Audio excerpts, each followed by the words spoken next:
চারোদিক থেকে মাজমুনকে সাজিয়ে আওয়াজটাকে মেন লাইনে যখন নিয়ে আসবো বন্দে ভারত লাইনের উপরে, তখন ওই জন্য ডিস্টার্ব হয়ে যায়, তো গাড়ি অ্যাক্সিডেন্ট হবে নাকি। তো ওই জায়গায় বলছি ভাই দানটা একটু পরে চা বোতন দিবেন, ইনশাল্লাহ দান তো দিবেন আপনারা, আমি নেওয়ার জন্য এসছি, কিন্তু দানটা একটু সময় একটু ওয়াজ টজ করবো তারপরে নেবো, কি বল না। ফার্স্টটা যদি সাপকে যা ধরেন তো কিন্তু খুব রেগে থাকে, মারবে ফোঁতো, যেখানে ছ মারবে ছিঁড়ে উঠিয়ে নেবে সাপ। কিন্তু সাপকে আগে বিন বাজাইতে হবে, বিন বাজিয়ে বাজিয়ে বাজিয়ে বাজিয়ে আর সাপকে পাগলা করে দিতে হবে। সাপ যখন পাগলা হয়ে গেল বিন বাজিয়ে, ওকে ধরবেন, ওকে ধরে নেবে, কিছু করবে না, ও পাগলা হয়ে যায়। তো ওইরকম লাস্টে ওয়াজ নসিহত করে যখন দান চাহবো তখন লোক আপনি বাইরে করে দিয়ে দেবে নাকি। তো ওই লেগা বলছি যে আপনারা যখন দান দিবেন একটু থামেন, একটু পরে দিবেন, ইনশাল্লাহ আমি চাহবো তখন দিতে লাগবেন, একটু ওয়াজটা করতে দেন। তো কথা হচ্ছে ভাই যে জায়গা দিতে পারেন, আপনারা একটু আগেবেন না ভাই, মধ্যখানে একটু ডিস্টার্ব হচ্ছে, আপনারা একটু এগিয়ে যান। তো আলহামদুলিল্লাহ অনেক ভাই আমার দাঁড়িয়ে আছে, লাস্টটা পিন্ডালে জায়গা না পায়, রোডে দাঁড়িয়ে আছে, জায়গা পায় না, একটু চলে আসেন, এগিয়ে আসেন তো ভাই, চেপে বসেন, চলে আসেন। নারে তাকবীর, চলে আসেন, বড় বাড়ি আরে আসেন, ঘুরিয়ে আসেন, আসেন, চলেছেন হুড়ি একেবারে চেপে বসেন, একেবারে চলেছেন। ঠান্ডার দিন আছে, যত পয়সা পয়সা বসবেন অত একেবারে চলেছেন ভাই, চলেছেন, আসেন। ওকে ভাইয়ের আমার জায়গা পায় না, বেচারা কত কষ্টে যাচ্ছে, সুবহানাল্লাহ, আসেন। মুসলমান আমরা সবাই ভাই ভাই নাকি। আপনারা বিহারের মুসলমান, আমি বাঙালের মুসলমান। আমাকে যদি কেউ একটা অপমান করে বেধর্মী মুশরিকেরা, তো আপনার কলিজাতে আঘাত লাগবে, মানে ব্যথা লাগবে, যে আমার হযরত আলী ভাইকে এরকম করলো। আপনাকে বিহারের মাটিতে যদি কোনো ভাইকে একটা অপমান করা হয়, কোনো দুঃখ দেওয়া হয়, তা আমার কলিজাতে ব্যথা লাগবে। আজকে যে কোনো দেশে যে কোনো জায়গায় আজকে যে গাজার মুসলমানকে মারা হচ্ছে, তো আমাদের কলিজাটা ডহিছে, কি করব? আমাদের তো কোনো শক্তি নাই ভাই, ক্ষমতা নাই, আমরা কি করব?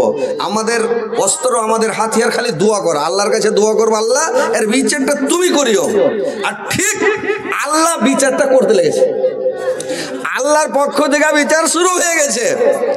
আল্লাহ যখন কাজ নিবে ভাই, আপনারা যদি নামাজ না পড়েন, পৃথিবীর 18,000 মাখলুকাত আল্লাহ তৈরি করেছে পৃথিবীতে।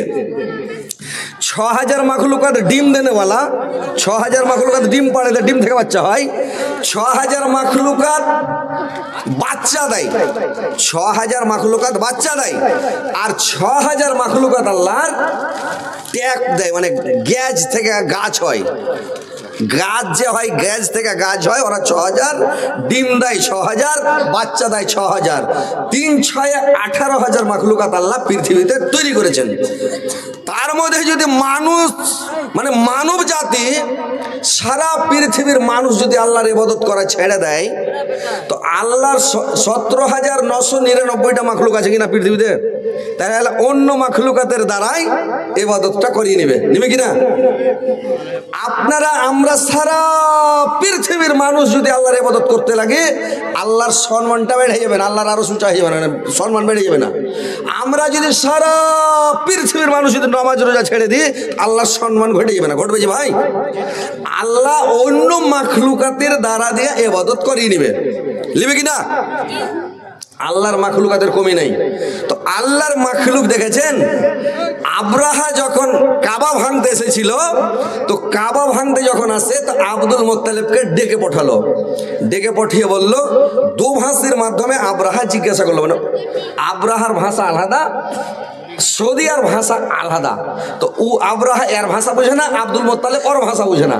তো মধ্যখানে একটা দোভাষী লোককে দাঁড় করে দিয়ে বলছে, আব্রাহা বলছে, আমি তোমার কাবা শরীফ ভাঙতে এসেছি, তুমি যদি ভাঙতে দাও, খুশি মনে ভাঙতে দাও তা ভাঙবো, বেজার মনে ভাঙতে দাও তাও ভাঙবো, কিন্তু আমি তোমার কাবা ভাঙতেছি, কাবা ভেঙে যাবো। তুমি কি বলছো? যদি ভাঙতে না দাও, তোমার সাথে লড়াই করবো, আর তোমার সাথে লড়াই করে তোমাকে ধ্বংস করে, তোমাকে মাইরা শেষ করে, কাবা ভেঙে ধুলিসাৎ করে মক্কা থেকে চলে যাবো। এই কথা যখন দোভাষী বলল আব্দুল মুত্তালিবকে, আব্দুল মুত্তালিব বলল, দেখেন ভাই, আমি কাবা ঘরের মালিক নই, কাবা ঘর আমার নয়, কাবা ঘরের যে মালিক, ওর ঘর ও রক্ষা করবে কিনা ও জানে, ভেঙে দিলে ও রক্ষা করবে কিনা ও জানে, বাঁচাবে কিনা ও জানে। আমি কাবার কথা কিছু বলতে পারবো না, তুমি পারলে ভেঙে দাও, নয় রাখো। আমি 100টা উঁটের মালিক, আমার 100টা উঁট তোমার লোকেরা মানে জোরপূর্বক দখল করে লেছে, ঘেরে লেছে, মাঠে থেকে ছিনতাই করেছে, 100টা উঁট আমাকে দিয়ে দাও।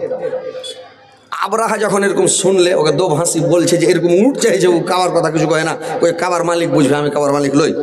তখন আবরাহা রেগে বলছে এবার উঠ দিয়ে দাও, আর কাবাকে ভাঙবো। এখন বড় বড় হাতি বেঁধে চলে এসছে, বড় বড় হাতি একবারে, বলে কাবাকে ভেঙে যাবো। ও ঘরের মালিক লয়, ওর মালিক রুখতে পারবে না। যদি ওর মালিক রুখে তো ওর মালিকের সাথে আগে লড়বো। কত না ফারমানি কথা। আবরাহা বলছে ওর মালিকের সাথে লড়বো, ওর মালিকের সাথে লড়ে আর কাবাটাকে ভেঙে যাবো। ওর মালিক মানে আল্লাহর সাথে লড়বে, কত বড় মাস্তান আবরাহা, আল্লাহর সাথে লড়বে। এবার আব্দুল মোত্তালেবের উঁট দিয়ে দেওয়া হলো। আব্দুল মোত্তালেব গ্রামে খবর করলো তোমরা এখান থেকে হটে যাও, বাড়ি ঘর খালি করে দাও, আল্লাহ রাজা বাঁচতে পারে, কাবাকে ভাঙতে এসছে আবরাহা, হটে যাও। সব হটে গেল, উট টুট গরু টুর বকরি সব গোলা টেলা ছেড়ে দিয়ে সব হটে গেল। এইবার আবরাহা যখন ভাঙতে এলো, আল্লাহ কি করলো, আবাবিল পাখি পাঠিয়ে দিল। পাখি এসে ঝাঁকের ঝাঁক ছোট ছোট কাঙ্কর, মুসরির ডালের সমান, মুসরির দানার সমান কাঙ্কর 3টা করে নিল। একটা পাখি 3টা দানা, 2 পায়ে 2টা আর একটা ঠোঁরে। এবার যার মাথার উপরে ফেলে চান্দি দিয়ে ঢুকে, আর ওর 3 নাম্বার গেটটা দাম করে, যার উপরে ফেলে দাম। এই করতে করতে যতটি লোক এসেছিল সব শেষ। এই লেগে সূরা ফিল আল্লাহ পাক নাজিল করে দিয়েছে, আলাম তারা কাইফা ফাআলা রাব্বুকা বিআসহাবিল ফিল।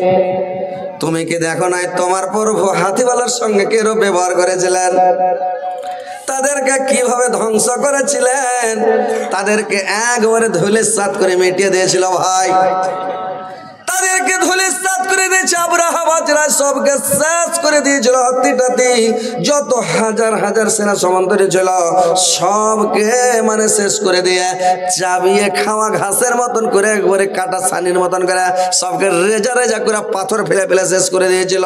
আল্লাহ